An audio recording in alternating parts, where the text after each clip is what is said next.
की derivation series के second video में हम अब स्टार्ट करते हैं रिफ्लेक्शन के बाद रिफ्रैक्शन। रिफ्रैक्शन के डेरिवेशन आज हम इस वीडियो में पूरे के पूरे देखेंगे। तो शुरू करते हैं हम बिना टाइम स्पेंड किए।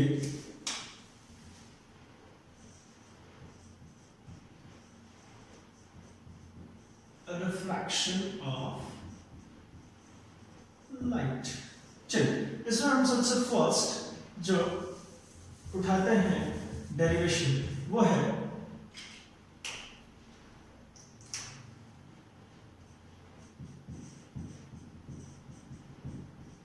Principle of reversibility. क्या है प्रिंसिपल ऑफ रिवर्सिबिलिटी? थोड़ा सा समझिएगा। प्रिंसिपल ऑफ रिवर्सिबिलिटी में ये कहता है कि अगर एक सोर्स से लाइट इंसिडेंट हो रही है किसी ग्लास स्लैब पे, जैसे इसको S1 सोर्स मान लेते हैं, ग्लास स्लैब है, ये हमारा एयर है, ये हमारा सेकंड जो मीडियम है वो ग्लास है, और जो वापस से जो मीडियम है वो है एयर। तो ये यहाँ से एक नॉर्मल ड्रॉ होगी और ये टुवर्ड्स टू नॉर्मल बेंड हो जाएगी, फिर ये वापस से यहाँ से अवे फ्रॉम नॉर्मल चली जाएगी, यहाँ पे टुवर्ड्स टू नॉर्मल आई है, मतलब रेयर से डेंसर में आई है तो टुवर्ड्स टू नॉर्मल, और डेंसर से रेयर में गई है तो अवे फ्रॉम नॉर्मल। तो ये S1 सोर्स से चली थी और S2 सोर्स पर कौन सी है, एक मानो ये डेस्टिनेशन है अभी के लिए, और दूसरे समय पर रिवर्सिबिलिटी बोल रहे हैं। अगर मैं इसका पाथ चेंज कर दूं, मतलब क्या, ये सोर्स S1 था, उसको उठा के कहां ले करके इस S1 को उठा के S2 पे ले जाए, तो ये लाइट बिल्कुल इसी पाथ पे चलती हुई वापस पहुंचेगी।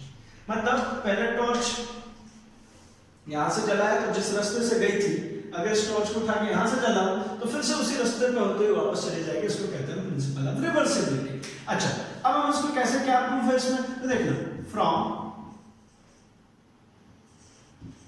रिफ्रैक्टिव इंडेक्स हमें एक चीज पता है कि अगर A mu G air to glass, refractive index air से ग्लास में क्या होगा, mu G upon mu A। First second equation में क्या हो रहा है, यहां से एयर से कहां गई है, ग्लास में, मतलब ये A म्यू G और वापस से यहाँ क्या जा रही है भाई, तो G म्यू A। तो second equation G mu A, मतलब कहां से, ग्लास से एयर में, तो ये क्या हो जाएगा, mu A upon mu G। ये इक्वेशन नंबर सेकेंड।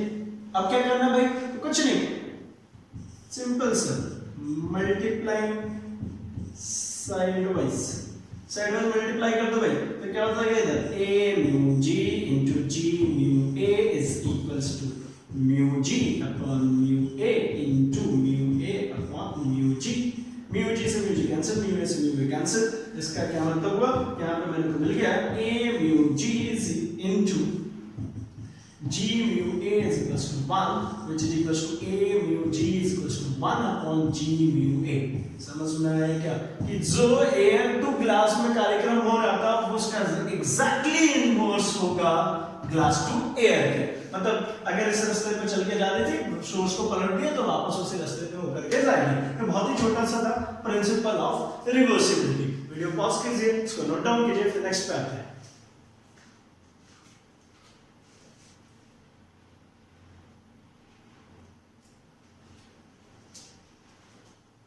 चलिए, आई थिंक आपने नोट डाउन कर लिया होगा, तो मैं इसको हटाता हूं। अब हम बात करते हैं नेक्स्ट सेकेंड। तो भाई ये ग्लासेस से जो रिफ्रैक्शन करवा देते हैं, ये रिफ्रैक्शन किस चीज के लिए था, मेनली इस रिफ्रैक्शन में पढ़ना क्या है हमको, तो रिफ्रैक्शन का सबसे फर्स्ट पॉइंट हमको जो पढ़ना था वो ये था, इसमें लेंस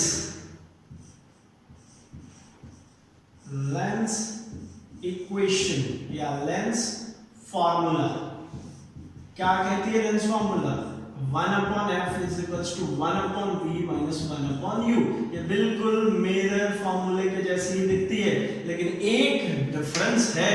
वो क्या है डिफरेंस, यहाँ पर होता है ये नेगेटिव। इस नेगेटिव का मतलब कि इमेज अलग तरफ बनेगी, ऑब्जेक्ट अलग तरफ रहेगा। कैसे, तो हम शुरू करते हैं लेंस इक्वेशन के लिए। यहाँ पे आपको एक बार लिख देता हूँ, f जो है वो है focal length, v distance of image and u distance of object।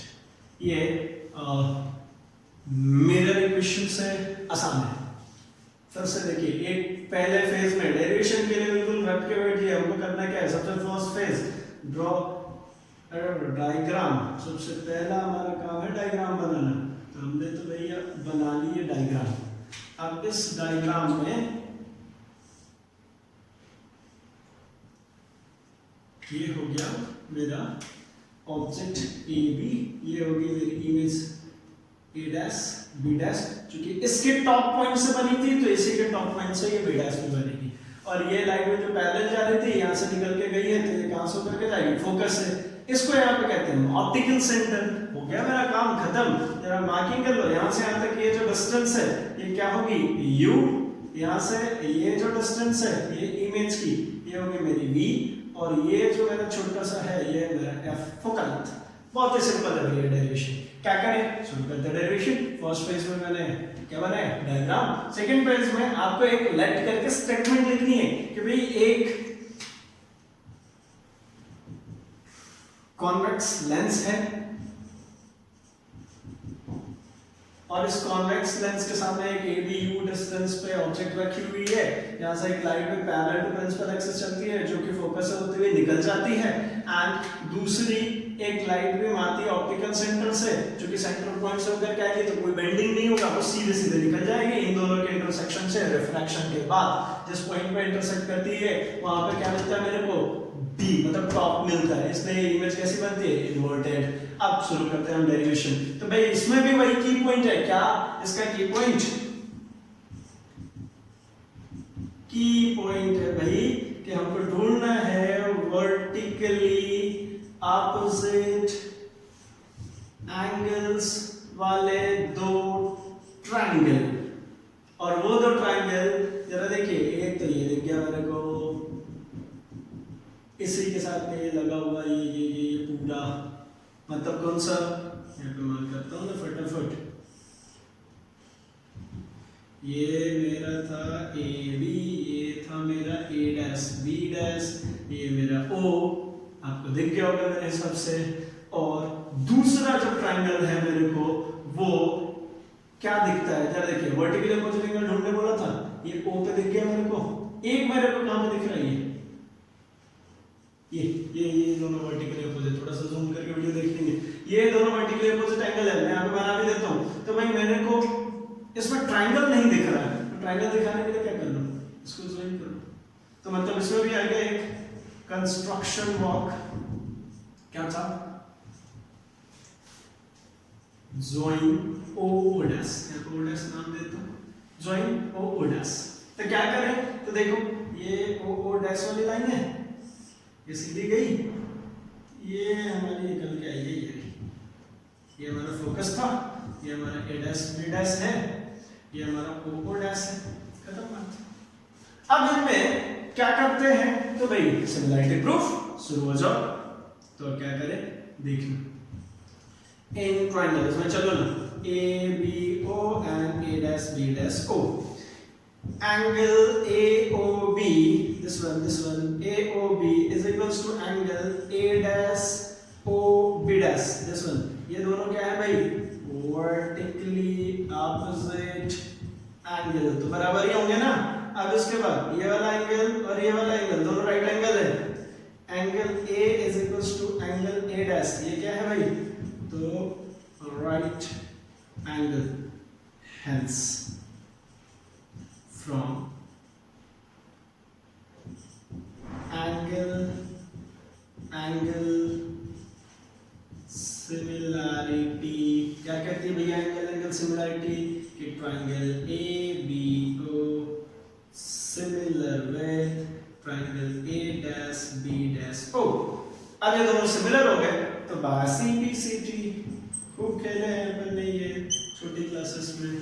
तो CPCT क्या कहती है कि इसके करस्पॉन्डिंग पार्ट्स कौन कौन से भाई, तो AB upon A dash B dash, ये इस वाले ट्रायंगल का AB और इस वाले ट्रायंगल का A डैश B डैश, ये दोनों परपेंडिकुलर है, इज इक्वल्स टू ये दोनों ट्रायंगल के बेस, तो इसका बेस क्या है, AO upon a dash o, equation number first. Similarly in triangle, इस वाले ट्रायंगल में चले, क्या नाम है, जरा देखो o o dash f and a dash b dash f, क्या हो जाएगा, इसका परपेंडिकुलर अपॉन इस वाले ट्रायंगल का परपेंडिकुलर, तो o o dash upon a dash b dash is equals to o f upon f a dash। अब जरा देखना, जो b o dash है वो पैरेलल है a o के, ये वाली लाइन और ये वाली लाइन दोनों पैरेलल है ना, ये प्रिंसिपल एक्सिस में पैरेलल है, ये तभी तो फोकस से गई है, मतलब ये b o dash parallel with a o, तो क्या होगा भाई, इसमें कितनी भी डिस्टेंसेस ड्रॉ कर दो सब बराबर होंगे, कितनी ड्रॉ करें, ये और ये दोनों बराबर होंगे, क्या बराबर हो जाएगा, hence AB is equals to OO dash, इसको रखो ना यहाँ पे, तो क्या होगा, AB upon A dash B dash is equals to OF upon F dash। Equation number second, from equation first and second, दोनों इक्वेशन क्या कहती है, LHS सेम, तो जब दोनों इक्वेशन के LHS हो गई सेम, तो RHS भी ये LHS सेम, तो RHS भी हो जाएगी सेम, देखो ना, AO upon A dash O, ये AO upon A dash O is equals to OF upon F dash, ये बना। अब हो गई बात खत्म, क्या चले डायग्राम में, फ्रॉम डायग्राम, क्या वैल्यू चाहिए भाई, तो AO कौन है, U,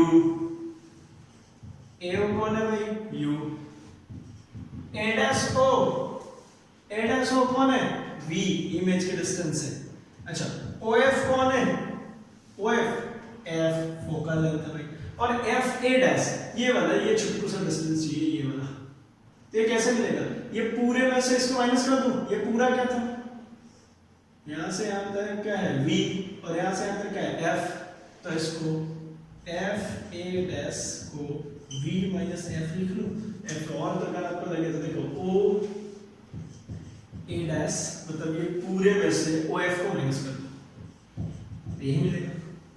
अब क्या करना है आपको, using sign convention,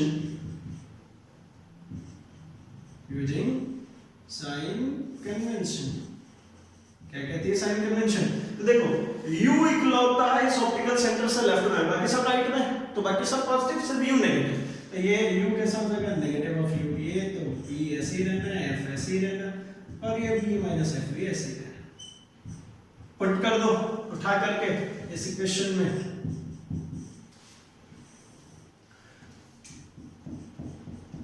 putting in equation third, क्या हो जाएगा, A minus U A dash O V O F F and F A dash is V minus F, cross multiply answer, minus UV plus UF is equals to FV divided by UVF,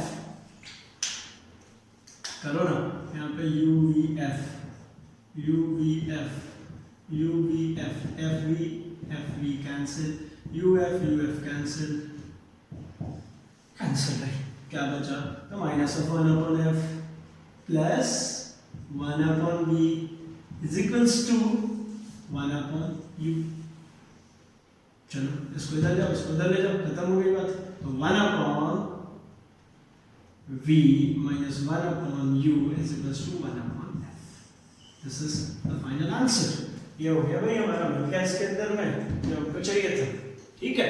अब यही कहीं मैं एक और question को cover करता हूं, मैं जरा देखना, ये भी बहुत बार पूछी जाती है भाई, मैग्निफिकेशन, मैग्निफिकेशन क्या होता है भाई, देखो एक बहुत ही सिंपल सा मैं समझाता हूं, है ना, dimension of image upon dimension of object, क्या है इसका मतलब कि डायमेंशन ऑफ इमेज मतलब क्या, अगर आपसे कोई बात करता है height of image upon height of object, भाई थ्योरी वाले लेक्चर में बहुत ही ज्यादा डिस्क्राइब करी हुई है मैंने इस चीज को, यहाँ पे height of image upon height of object, उसी तरीके से क्या हो सकता है भाई कि distance of image upon distance of object, इसके बाद इसमें साइन कन्वेंशन यूज करो और वैल्यूज करो। तो मैं एक छोटा सा रख करके बताता हूं, जरा देखिए m इज इक्वल्स टू, अगर इस केस में पर्टिकुलर इस केस में बात करें तो मेरे को क्या दिख रहा है भाई, v अपॉन u, और u कैसा, नेगेटिव का। अब यहां पे आपको क्या काम करना है, इस इक्वेशन से मतलब इस मैग्निफिकेशन को आपको एक बार रखना है इन टर्म्स ऑफ u, एक बार रखना है इन टर्म्स ऑफ v और एक बार रखना है इन टर्म्स ऑफ f। कैसे रखना है मैं रख के बताता हूं। सबसे फर्स्ट तो मैं रख के बताता हूं आपको इन टर्म्स ऑफ u को एलिमिनेट करके। तो देखना -1 अपॉन u यहां से अगर निकालोगे -1 अपॉन u की वैल्यू क्या हो जाएगी, 1 upon f minus 1 upon v। थोड़ा सा ध्यान से देखना भाई, यहां से माइनस इसको इधर और इसको इधर ले रहा है, 1 upon f minus 1 upon v। तो इस यहां पे m is equals to minus 1 upon u into v लिख लूं, -1 अपॉन u की वैल्यू ये रखिए, तो मतलब v times of 1 upon f minus 1 upon v। अगर इसको सॉल्व आउट करना चाहो तो v को अंदर खोल दो तो ये fv हो जाएगा, मतलब नीचे f आ जाएगा और fv एलसीएम हुआ था एंड ऊपर हो जाएगा v माइनस f, इधर साइड में आ गया अपना है v से v कैंसिल, मतलब m इक्वल्स टू क्या मिला मेरे को, v minus f upon f। ये इन टर्म्स ऑफ हो गया v एंड f। अब इसी तरीके से आप एक बार क्या एलिमिनेट कर सकते हो, v को एक बार ऐसे एलिमिनेट कर सकते हो f को, और यहाँ पे वैल्यूज उठा करके रख सकते हो। तो ये आपको मैग्निफिकेशन के भी 3 डेरिवेशंस मिल जाएंगे। फाइन, यहाँ पे वीडियो को पॉज करें और इसको नोट डाउन करें।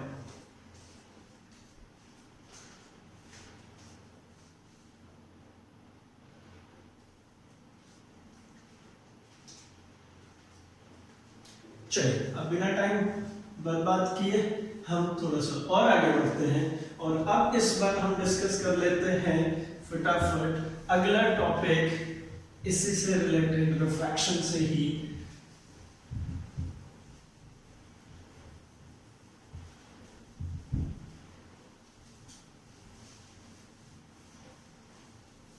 क्या भाई नेक्स्ट हमारे पास टॉपिक जो अपन डिस्कस करना चाहते हैं वो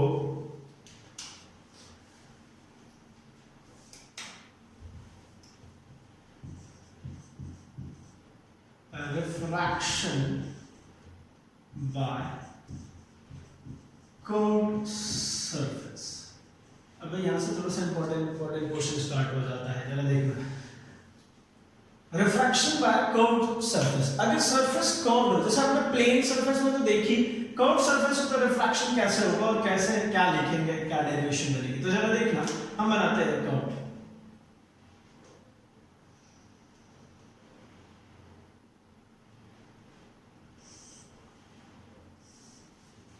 ऐसा एक स्लैब है, ठीक है, मतलब ये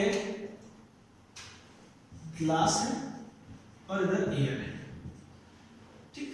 अब यहां से एक पॉइंट सोर्स, मतलब एक लाइट सोर्स है, यहां से एक लाइट बीम निकली, यहां तक पहुंची।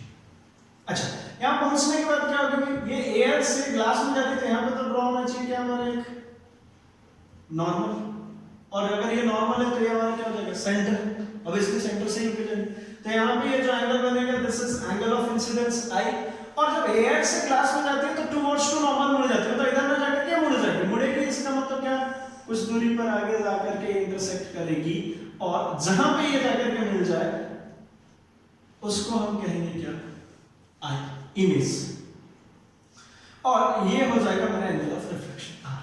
कोई दिक्कत? अब कुछ नेमिंग्स करता हूं मैं, तो देखिएगा।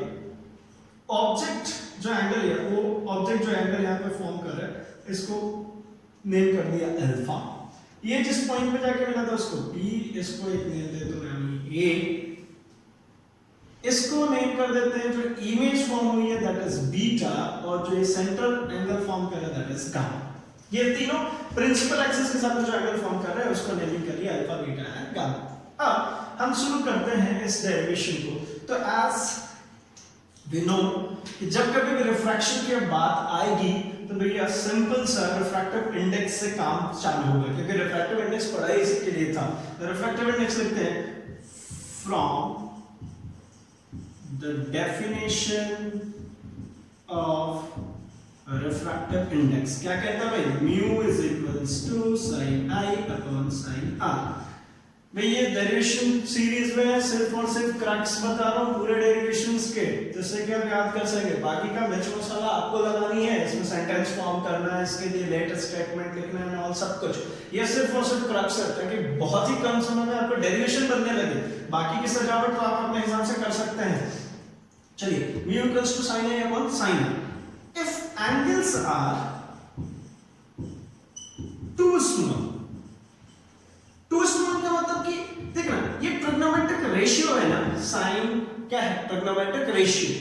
तो ये बहुत ही छोटा एंगल हो अगर, तो ये लगभग मैं ऐसा बोल सकता हूं कि भाई ये डिवाइड करें अगर, मतलब ये बहुत ही छोटे छोटे से वैल्यूज हैं तो ये इक्विवेलेंट हो जाएंगे भाई आई के। साइन आर बहुत छोटा होगा तो लगभग किसके बराबर, आर के। कारण क्या है कि भैया साइन वैरी कहां से कहां तक करता है, -1 से +1, तो भैया बहुत ही छोटी सी रेंज में वैरी करता है। इसका मतलब क्या, अगर ये एंगल खुद ही बहुत छोटा हो तो इसकी वैल्यूज भी तो बहुत ही छोटे आएंगे, और वैल्यूज बहुत छोटे आएंगे तो लगभग बराबर ही मान लेते। तो मैंने इसको उठा करके सीधा ऐसा रख दिया।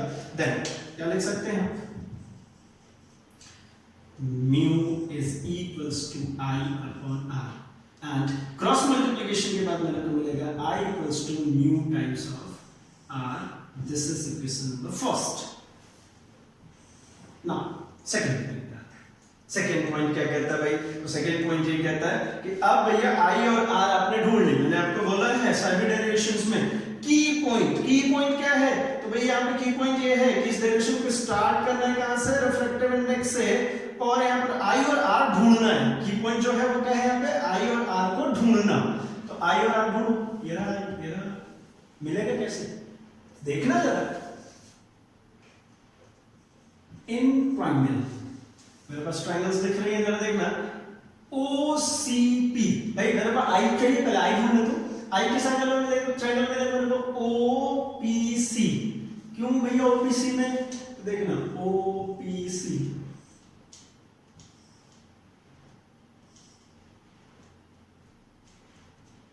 ये हमारा C, ये हमारा P, ये हमारा O, यहां पर है ना ये I। तो ये क्या होता है, ये देखो अल्फा, ये गामा।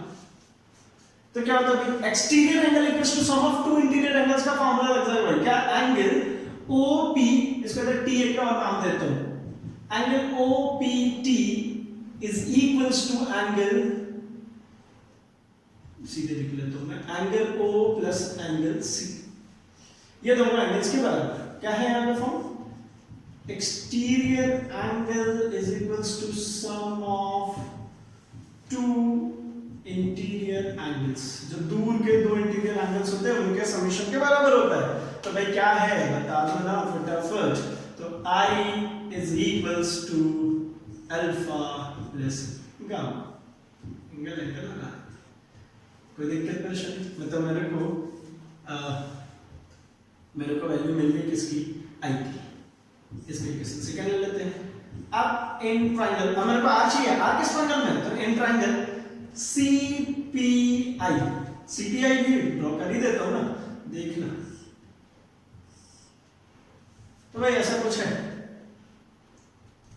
ये हमारा C, ये हमारा I और ये हमारा P। यहां पर ये है R, ये हमारा है बीटा, ये हमारा है गामा। तो यहां पे कैसे मिलेगा, तो यहां पर गामा के लिए लिख लो ना इक्वेशन, क्या, एंगल